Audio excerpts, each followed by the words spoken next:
গুজরাট, রাজস্থান, পাঞ্জাব এমনকি রাজধানী নয়াদিল্লি পর্যন্ত পাক ক্ষেপণাস্ত্র রেঞ্জের মধ্যে রয়েছে।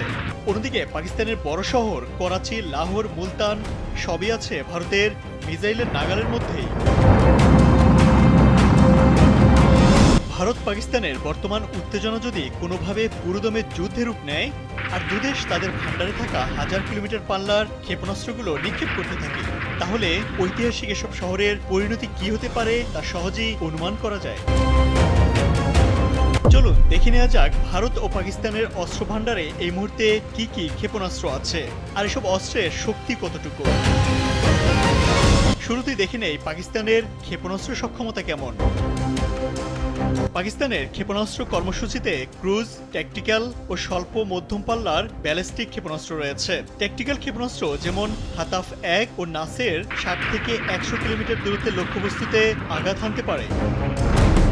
স্বল্পমাত্রার ক্ষেপণাস্ত্রগুলোর মধ্যে রয়েছে আবদালি, যার পাল্লা 200 kilometre, Ghaznavi 300 kilometre, Raad 350 kilometre,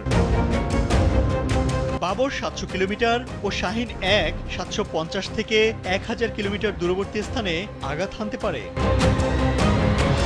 পাকিস্তানের মধ্যম পাল্লার ক্ষেপণাস্ত্রগুলোর মধ্যে রয়েছে গৌরী 1, যার পাল্লা 1500 কিলোমিটার পর্যন্ত, গৌরী 2 এর পাল্লা আরও বেশি, 2000 কিলোমিটার, আবাবিল 2200 কিলোমিটার, শাহিন 2 ও শাহিন 3 2500 থেকে 2750 কিলোমিটার পর্যন্ত দূরত্বে আঘাত হানতে পারে। এর মধ্যে আবাবিল ও শাহিন 3 একসঙ্গে কয়েকটি ওয়ারহেড বা বিস্ফোরক বহন করতে পারে এবং অনায়াসে শত্রু প্রতিরক্ষা ব্যবস্থা ভেদ করতে সক্ষম। ক্ষেপণাস্ত্র সক্ষমতায় ভারত এই মুহূর্তে অনেকটাই এগিয়ে রয়েছে। নিজেদের প্রযুক্তির পাশাপাশি যৌথভাবেও ভারত তৈরি করছে স্বল্প, মধ্যম ও দূরপাল্লার বেশ কিছু ক্ষেপণাস্ত্র। এর মধ্যে ভারতে রয়েছে পৃথ্বী সিরিজ, যার রেঞ্জ 250 থেকে 600 কিলোমিটার পর্যন্ত, অগ্নি সিরিজ 1200 থেকে 8000 কিলোমিটার পর্যন্ত। এছাড়া ভারতের ভান্ডারে আছে নির্ভয়া ও ব্রহ্মস ক্রুজ ক্ষেপণাস্ত্র। এর মধ্যে অগ্নি 5 একটি আন্তঃমহাদেশীয় ক্ষেপণাস্ত্র, যা 7 থেকে 8000 কিলোমিটার পথ পাড়ি দিতে সক্ষম। এটি পাকিস্তান তো বটেই, দূরবর্তী যে কোনো শহর পর্যন্ত পৌঁছে যেতে পারে। ভারতের ধনুষ হল নৌবাহিনীর জাহাজ থেকে উৎক্ষেপণযোগ্য স্বল্প পাল্লার ক্ষেপণাস্ত্র।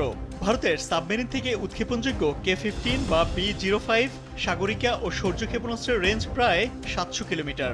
ভারতের সুপারসনিক ক্রুজ মিসাইল ব্রহ্মস পারমাণবিক অস্ত্র বহন করতে সক্ষম। 2024 সালে ভারত সফলভাবে একটি হাইপারসনিক ক্ষেপণাস্ত্রের পরীক্ষা চালায়, যার পাল্লা 1500 কিলোমিটারও বেশি এবং এটি আকাশ, স্থল ও জলপথ সব জায়গা থেকেই আঘাত হানতে সক্ষম। হাইপারসনিক ক্ষেপণাস্ত্র সাধারণত শব্দের গতির চেয়ে 5 গুণ দ্রুত চলে, আর সুপারসনিকের গতি সাধারণত শব্দের গতির চেয়ে 2 গুণ বা 3 গুণ হয়। কোনো আকাশ প্রতিরক্ষা ব্যবস্থায় এই হাইপারসনিক ক্ষেপণাস্ত্র থামাতে সক্ষম নয়।